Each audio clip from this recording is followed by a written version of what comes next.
Una suma de factores, yo diría que fundamentalmente tres cosas. Uno, efectivamente, es un país que descree lo político, ¿sí?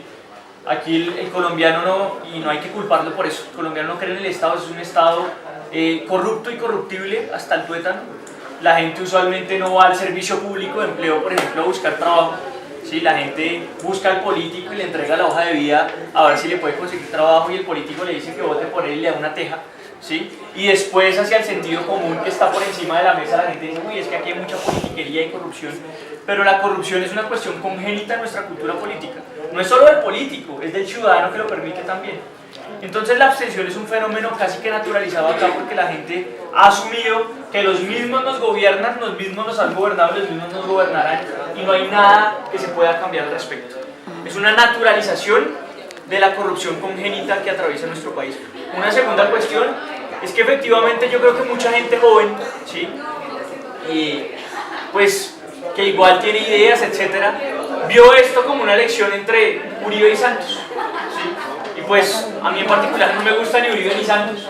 Entonces efectivamente mucha gente dijo: yo no voy a votar por los mismos, yo no los voy a legitimar, yo no voto, ¿sí? Y en realidad no era entre Uribe y Santos, se jugaba algo mucho más. Efectivamente los tipos están jugando ahí su capital político y lo siguen haciendo, pero detrás de eso hay un proyecto de país que ninguno de los dos representa, pero que las decisiones políticas sí determinan.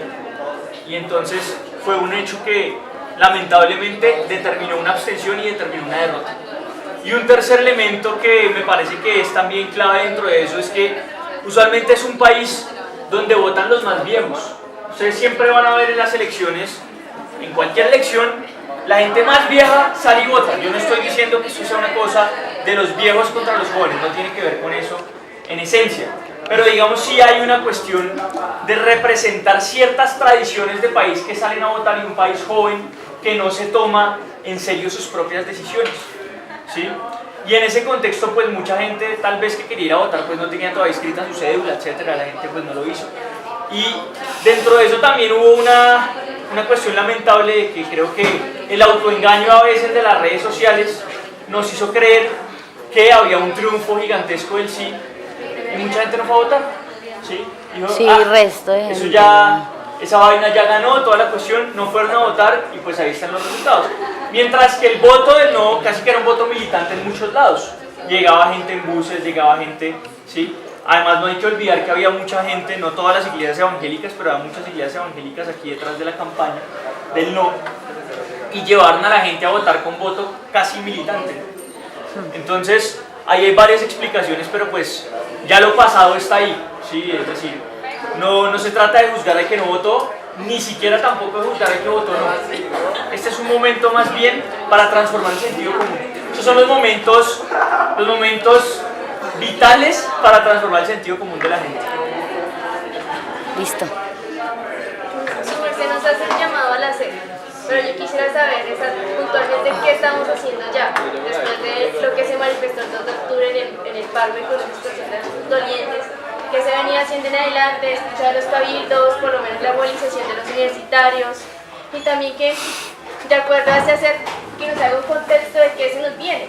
O sea, es bien, por lo menos la noticia hoy del Nobel, eso ya es como tanto un espaldarazo como una presión internacional a que debemos realmente tomar una posición de salida independientemente de lo que pasó con el plebiscito.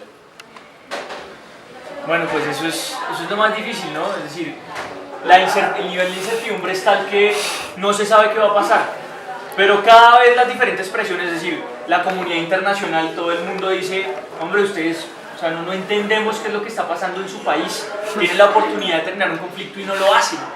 Lo dice todo el mundo, es decir, no estamos hablando de que lo dicen los líderes pues de la paz, no, lo dice todo el mundo, lo dice desde Macri en Argentina pasando por Peña Nieto en México, que no son precisamente los tipos que se han caracterizado por la mayor elocuencia alrededor de sus propios países para parar la guerra, ¿sí? Lo dice el Papa, lo dice la gente de la China, lo dice todo el mundo, ¿sí? Somos nosotros los únicos que no lo entendemos. Entonces, dale. Es que creo que lo poco que he leído, entiendo que es el primer proceso en el que normalmente está invertido el proceso o el conducto de cómo se hace ese proceso. Normalmente tengo entendido que el país o el pueblo es el que exige esa paz. En cambio acá fue a la inversa, fueron dos estados, es decir, dos bandos, por decirlo así, que se unieron a buscar una paz, que es lo que normalmente no suele suceder. Estamos vistos internacionalmente de una manera que se entiende porque un país de donde la gente o el pueblo no acepta la paz cuando supuestamente debe ser represa. Entonces, por eso es como la ironía de por qué ese país no quiere la paz, porque está visto de otra manera. Sí, pero lo que pasa es que usualmente en los procesos de paz siempre hay una sociedad víctima y siempre hay una sociedad aparte de la sociedad victimizada, ¿sí? Entonces, lo sui generis en este proceso es la refrendación de los acuerdos. Si tú ves los procesos con el IRA, con el ETA, nunca hubo refrendación de los acuerdos, es decir, siempre negocia el establecimiento, porque efectivamente, es decir, en la sociedad moderna pues hay un Estado-nación en cabeza de unos gobiernos que usualmente no nos gustan, pero están allí, buscan procesos de paz con otros establecimientos efectivamente, pero para intentar por lo menos ampliar la democracia. ¿Sí? Lo sui generis es que efectivamente aquí, un país que ha sido amasado por la indiferencia, entonces la clase política de este país sabía que tenía que intentar refrendar los acuerdos porque había un país que le valía miércoles que existiera otra gente que la estuvieran matando y torturando en el otro lado. ¿Sí? Para ese país, pues esa gente siempre ha existido y siempre va a existir. Y hasta debe existir. ¿Sí? Porque la manera de acabar la guerra es con el aniquilamiento. ¿Sí? Entonces, lo sui generis en este proceso fue la refrendación de los acuerdos. ¿Sí? Y parecía que la refrendación iba a salir bien porque parecía que el país se estaba abriendo a lo que nunca se había abierto, por lo menos en los últimos 30, 40 años, que era la dinámica del perdón.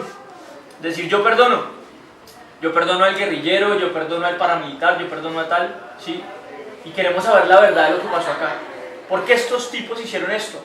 ¿Por qué nuestro mismo Estado estuvo involucrado en esto? ¿Nuestro mismo gobierno? ¿Por qué pasó lo de los falsos positivos? Eso en últimas es lo que está en el centro del acuerdo, la verdad como forma de perdón. Pero efectivamente no sé, es decir, la dimensión del perdón no logró ponerse por encima de la dimensión de la venganza, que igual sigue siendo muy fuerte. Así la gente que hubiéramos querido que saliera a votar y que no salió a votar por diferentes razones, le hubiera dado el triunfo al sí por 8 millones, igual hubo 6.500.000 personas que votaron contra eso. ¿Sí? Bueno, que a través del engaño, que había una cuestión ahí de mentiras frente a la ideología de género, frente al castrochavismo, etc. Pero en última son símbolos también de otro tipo de venganzas y de otro tipo de odios que se siembran y que la gente sale a votar por eso, ¿sí? Sale a votar frente a eso y eso obviamente tiene que llamar a una reflexión. Y son un poco las reflexiones que está haciendo la gente que se está reuniendo. ¿Qué hay para hacer? Hay un campamento en la Plaza de Bolívar, por ejemplo, es un campamento permanente, ahí hay un parche de gente, no sabemos cuánto vaya a durar, sí, eso usualmente tiende a ser con la dinámica esporádica y espontánea de este tipo de emergencias, es un momento de emergencia. Los lunes a las 7 de la noche se está reuniendo una asamblea ciudadana en el Parkway y esa asamblea va a comenzar a replicarse por todas las localidades de Bogotá, pero es clave estar en esos espacios y ahí hay varias comisiones, hay gente que se está pensando acciones jurídicas, hay gente que se está pensando acciones artísticas, hay gente que se está pensando ir a hablarse con las iglesias cristianas, la iglesia católica, con todo el mundo, es decir, un diálogo epistolar con todo el mundo para llamar a hacer una gran convergencia nacional. Hay gente que se está pensando en metodologías distintas, porque en última es un movimiento ciudadano que tiene que ser un movimiento horizontal, sin rostros, o sea, una cuestión diferente. Hay gente que se está pensando el momento, ¿sí? Y un poco las acciones son esas, caer a esos espacios y contribuir desde lo que uno pueda contribuir, desde lo que uno sepa, e inclusive aprender cosas distintas. Esa es un poco la invitación que hay. Este lunes va a haber una nueva asamblea, va a ser ahí en el Parkway a las 7 de la noche. Mañana va a haber como una suerte de asamblea digital para que la gente maneje diferentes recursos, porque la idea es que la gente haga asambleas ciudadanas, se empodere y haga asambleas ciudadanas en todos lados. Ha habido cosas muy interesantes, por ejemplo, se vino gente desde Bojayá para la asamblea que tuvimos el día de ayer, y fue gente que llegó y nos dijo una cosa muy conmovedora, nos dijo: hey, vea, a nosotros no importamos absolutamente nadie en este país. Todo el mundo nos manosea y dice: ay, la gente de Bojayá, pero en últimas nosotros no importamos a nadie. Si esto sigue, a nosotros nos va a caer el peor de los conflictos porque nosotros fuimos los que primero dijimos estamos decididos al perdón y a la paz. Entonces esos que no están dispuestos nos van a caer a decir otra vez que somos guerrilleros para aniquilarnos. ¿Sí? Entonces esa gente que imagínense sienten que tienen que venir hasta acá para que les pongan atención y para que nosotros hagamos algo por ellos. O sea, es una cosa bárbara la dinámica en la que funciona la política en este país. Entonces un poco es sumarse a las actividades, hacer cosas. Hay gente que quiere, hubo un parche de gente que hizo como vaca y se fue para Bojayá, otra gente se fue para el Catatumbo, otra gente se fue para el Cauca, es decir, hay muchas cosas. Es un momento donde se desata la creatividad y se desata la acción, pero pues lo importante es tener la disposición para hacer, obviamente desde el tiempo que uno tenga, desde lo que uno sepa, desde lo que uno pueda. No es algo ni de militancias viejas, ni de política añeja, sino por el contrario, de aportar desde lo que se es y intentar hacer cosas renovadoras para intentar transformar las mentalidades de la gente. Este es un país donde cambiarle el sentido común a la gente es muy difícil, porque es un país tremendamente conservador. Entonces tú llegabas a decirle a la gente, mira, te voy a contar lo que pasa en el acuerdo de paz, y la razón quedaba totalmente anulada frente al dogma, no había nada que hacer. ¿Sí? A mí un señor me sacó una Biblia y me dijo, aquí dice que la falsa paz vendrá antes del Apocalipsis. Entonces, pues yo intenté persuadirlo de que, pues, o sea, ese era un pedazo de la Biblia, pero no había nada que lo hiciera pensar que eso nos estaba reflejando en el país, porque también está el Nuevo Testamento y las enseñanzas de perdón y reconciliación de Cristo. Pues no había nada que hacer ahí, ¿sí? Porque ya había un dogma instalado desde el pastor, etc. Entonces, uno a veces tiene un límite para transformar, pero el colectivo tiene un potencial gigantesco para transformar el sentido común de la gente, porque la gente usualmente tiende a adherirse. Y a estas movilizaciones, por ejemplo, ha llegado muchísima gente del no paradójicamente.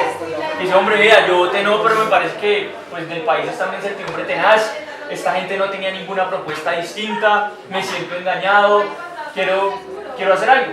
Y pues se recibe la gente con los brazos abiertos porque en últimas de eso se trata, de fondo. Entonces, esas son un poco pues las invitaciones que hay. El miércoles va a haber una movilización también grande. La idea es que participemos todos. Esta es la idea, que sea una movilización en homenaje a las víctimas, ¿sí? Que son el centro de esta vaina. Entonces, pues no sé, eso es un poco la invitación y pues los invito a que caigan, a que se metan, a que desde su tiempo, el que tengan y sus posibilidades, las que tengan y su creatividad, la que nazca, estemos ahí en un tiempo de excepción, que son en últimas los mejores tiempos para cambiar las cosas. Gracias. Él es Jairo Rivera, para todos.